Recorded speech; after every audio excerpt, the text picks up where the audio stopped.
Match নিয়ে যদি বলো যে ম্যাচ কোনো সেরকম উচ্চমানের কিছু হয়নি, একতরফা ম্যাচ এই কারণেই 5টা বলই ডেড বল থেকে যেটাই ডেড বল হচ্ছে সেটাই যেন যখন আমার মনে হয় যাই ডেড বলে এই মনে আরেকটা লাস্ট একটা 6টা ডেড বলে 5টা গোল হয়েছে।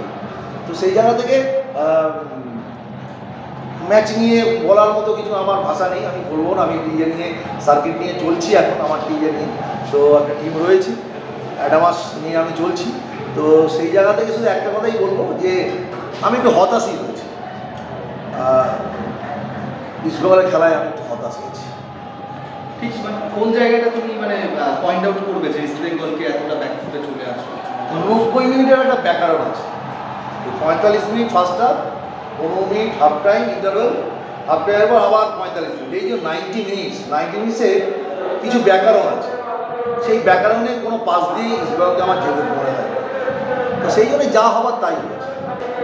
না যেভাবে আমি ফার্স্ট ফ্রি কিকটা ছাড়া বাকি সবই রিচের মধ্যে, যে কোনো কারণেই হোক আমি বলবো না, বাচ্চা ছেলে এখন সবে খেলছে, তো ওগুলো বিট করা এবং তার নিয়ে আরও প্ল্যানিং দরকার ছিল। আমি বিস্তারিতের মধ্যে যাচ্ছি না, একই রকম হয়ে যাচ্ছে, ঘটনা ঘটছে। তো সেই জায়গায় হয়তো আমার মনে হয় গোলকিপারটা আমি চেঞ্জ করে দিলে পারত। ও আজকে প্রথম গোলটা খাওয়ার সেকেন্ড গোলটার পর থেকেই ও নিজের জায়গায় ছিল।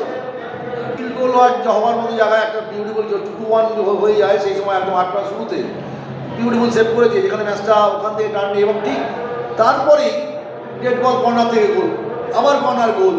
তো এবং ডিফেন্ডারও আমি দেখলাম, ওই যে বললাম কতটা ব্যাকরণ আছে, ডিফেন্ডারও যেন করে, এবং 4th গোল ফারদিন গিয়ে কোথাও দাঁড়িয়ে আছে, কেউ যাচ্ছে না ওখানটা। কর্নারটার সময় কেউ গিয়ে যে ফারদিনের আশেপাশে দাঁড়াবে, যখন গেল তখন কি মানে ফারদিন বলটা রেখে দিয়ে ওখানে গোলে বল চলে গেছে। তো যে জন্য বললাম ওই 90% কিছু ব্যাকরণ আছে, ওই ব্যাকরণগুলো কিন্তু ইস্টবেঙ্গল টিমের মধ্যে কোনো মান্যতা আমি দেখলাম না, সেই ব্যাকরণ কিছু ছিল বলে, সেটা যার ফলে যেটা হয়েছে সেটাই হয়েছে।